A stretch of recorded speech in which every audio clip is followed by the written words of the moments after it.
Abacyara barkwegitira mu kigombe cya Mothers Union omburisa bwa Mugarsia nebo batandikaho project ya bombeka abantu bonda kombeka enjo erayombekwemo amaduka garangire kutahiza ekanisa nibatekateka ngo ezahiza kombekwa ekanisa ne kuba netonga million ibiri buri kwezi. Celebrating n'icyo cy'umuka kandi cy'ishonga namwe n'ije yawo ne magera prasta bagiye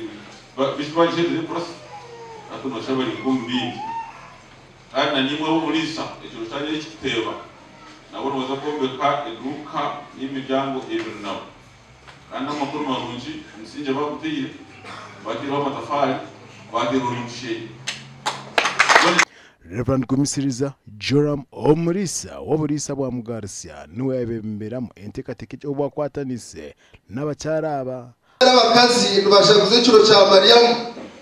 gonkaroho abakubire baronka abakazi gonka bafi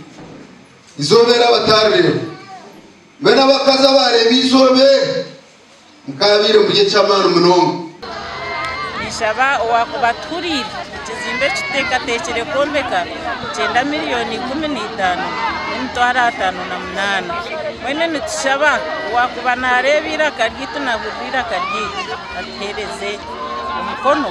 bashe kwereza Rwanda tushemeye rwa marajata no geza kombeka nohongera entunguka yo burisa bwitu basa kugenda misho burisa bwitu bwa Mugarsia entunguka ne yongera mu mani omukoro gwawa abakazi 19 batahibwa mu kigombe cya Mothers Union. Omuganda abeje bashabwa okutambura omuhanda ogorokere obo bari omushumu yabo ebyagamwa mukuru wa Kashaka Girls Senior Secondary School omukushaba ko Kendra Conference ya Scripture Union emazirebero bishatu ayishomereri. Walking in the straight paths okugomba Heburayo eshura 12 orunyiru 13 nitureberera abishiki bato bakukura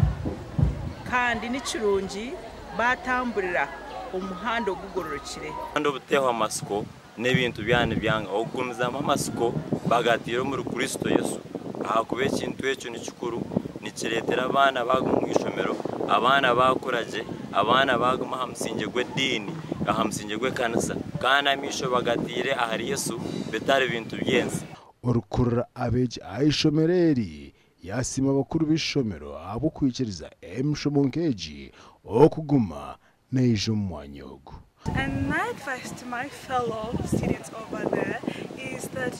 difficulties don't really come to destroy us, but they come to bring out the hidden potential within us. Abwa TV West, Nise Nyomo, Gideon, na Nagudi Fatuma.